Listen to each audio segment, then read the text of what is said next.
Dear, sweet Viola. Chapter 1. The Deal. In the woods outside a small town there is a house. In the house there resides a young girl with purple hair. That little girl is taken care of by the owner of the house, but even the owner cannot help her. She has an illness that is slowly killing her. The owner of the house had provided many things in the home to keep the girl happy. Various toys and presents, more so on her birthdays. The owner even provided the girl with a feline companion. But none of those could give the girl what she truly needed, a cure for her sickness. Finally, the owner of the house, at the girl's bequest, managed to find the one item it could not instantly provide: a true friend. Somehow, the owner planted the idea into the town about the forbidden nature of the house. Stories were planted that there was a witch in the house.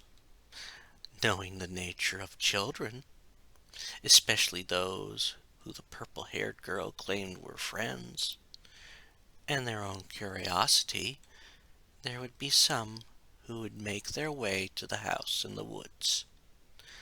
Only the ones with potential would be allowed to enter the house, and even then, only the right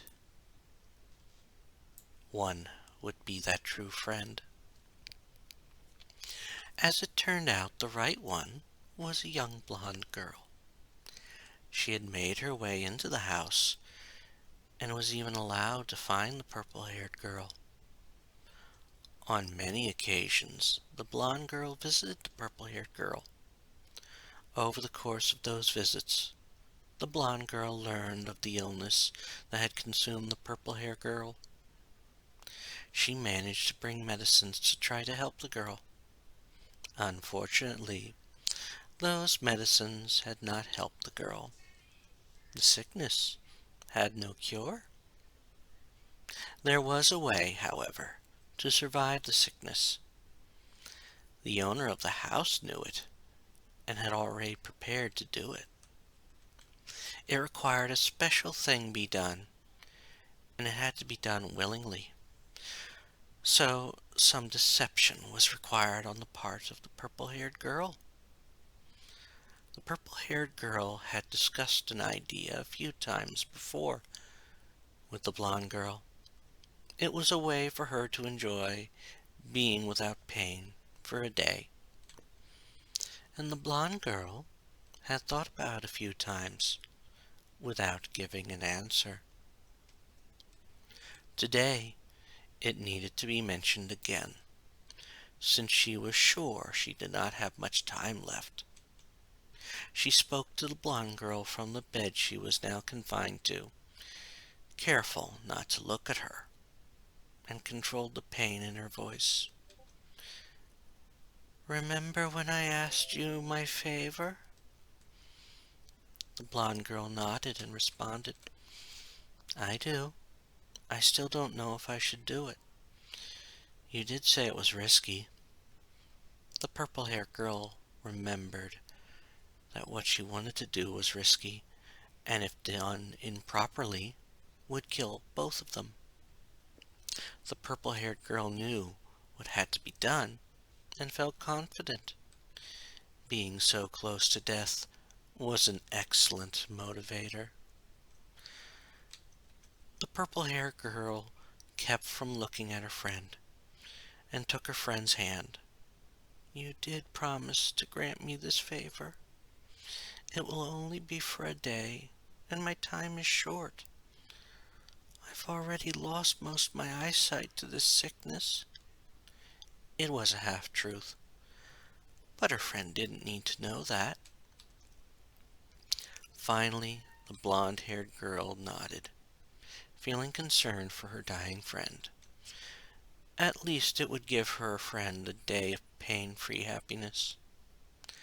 That is what everyone deserved before leaving this life. She finally nodded. All right, you can do it. I'm sure my father won't mind as long as we don't tell him. She saw her friend nod, never facing. Obviously, her friend was already focusing on what needed to be done. Soon, the bedroom was filled with a soft chanting. While none of the words were recognizable by the blonde, it was of a language that no living civilization used. As the chanting continued, a strange power filled the air in the room, and soon it stopped. The dimly lit room was filled with silence. For a few tense moments, nothing happened. Neither of the two girls stirred. After a prolonged silence, the purple-haired girl wailed in pain. The blonde noticed that she was in trouble and grabbed a glass from the nightstand. Here, drink this. It will help with the pain. The purple-haired girl took the glass and downed it. As has been said, the screaming in pain stopped. After that, the blonde got up and headed towards the door. No words were said at that moment, but the purple-haired girl felt betrayed. Something had gone horribly wrong, and something wasn't right.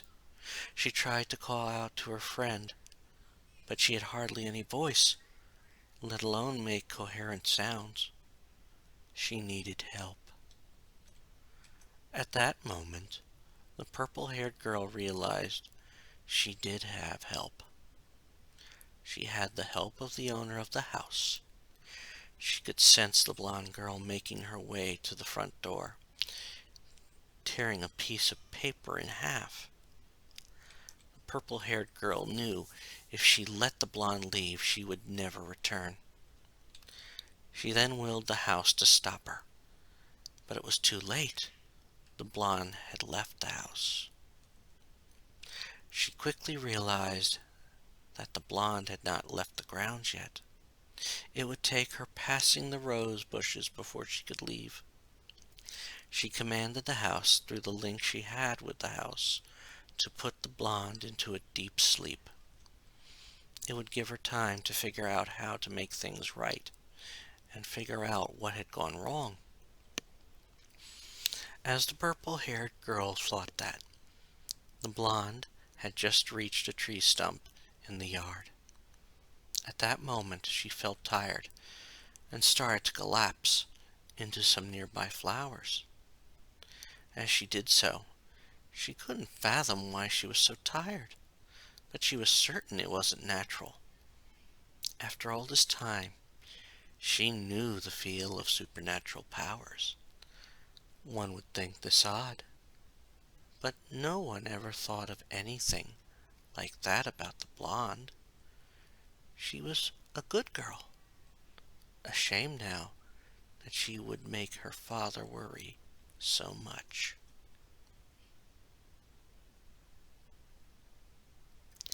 When the blonde girl awoke, she looked around, bewildered for a moment.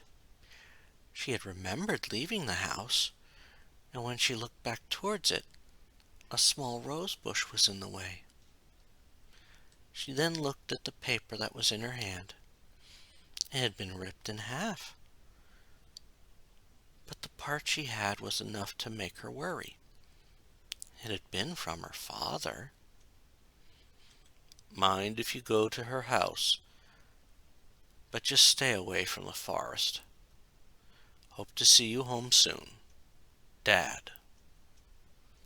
It was from her father, and she knew she had to get home. Judging by the sky, she had been away far too long. She quickly got up and headed away from the house. For a moment, she glanced at the signpost, which had always guided her to the house. But the one pointing to the house seemed blurred. It didn't matter, since she was certain she was done there. As she headed towards the exit of the garden, she was startled to see a cat on the stump. She had remembered seeing a glimpse of the cat in the house, but it always stayed in the shadows. As she passed it, she swore it watched her for a moment. Then a strange voice says, "You're up and at 'em, eh?" For a moment she bolted away from the cat, and when she finally reached the exit of the yard, she stopped. She was just in time, since a large rose bush had sprouted up. If she had run into it, she would have been seriously cut by the thorns. There was no obvious way around the bush, so she was certain she would have to cut them. This was not something she was unfamiliar with.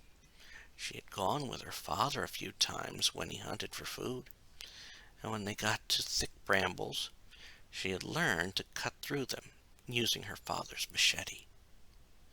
As she recalled that, something didn't seem fully right. But then she noticed a gleam in the nearby bushes. She went over to it and pulled out an old machete. For a moment the blonde studied the blade, and if someone would have seen her, they would have seen a smile cross her face. It was only for the briefest of instants, but the smile looked wrong on her face. Then the look of a worried child was on her face again. The blade was sharp, but it was rusty. She went over to the rose bush and tried to cut it down. She was not surprised that it did nothing. What it did mean was that she would have to go back to the house. She moved back towards the house, and as she suspected, the machete was sharp enough to cut the small rose bush between her and the house. In fact, it cut them with ease. It had been a small bush, she mused, but that would have been no problem for any blade. What caused the blonde to frown was the fact that the blade broke right after the bush was cut down. She tossed the blade aside and continued on, not even noticing the broken blade disappearing, as if it never existed. As she neared the house, she recalled that the cat had no longer been on the stump near where she awoke. In fact, she saw it on another tree stump right near the house. Again, she noticed it was watching her, and for an instant she stared at it. For the briefest of moment, she could have sworn something in the cat's eyes registered recognition. Again she heard the odd voice, and knew it was from the cat. "Heh, what is it?" Then the cat said something that totally amazed her. "So, the way out is blocked by the roses." Almost as if the statement was an invitation, the blonde heard a click and a creaking noise. The door to the house opened up. She stared almost in disbelief, like a part of her knew it shouldn't have done that, but it had happened. No doubt, in order for her to get past the bigger bush of roses, she'd have to get something in the house. Almost as if the cat knew she was contemplating it, the cat spoke again. "You gonna go in?" The blonde kept looking at the door as the cat said, "Might as well, if you can't leave." Almost as if she was heeding the cat's advice, she entered the house, deeply aware that something was not right about the house at the moment.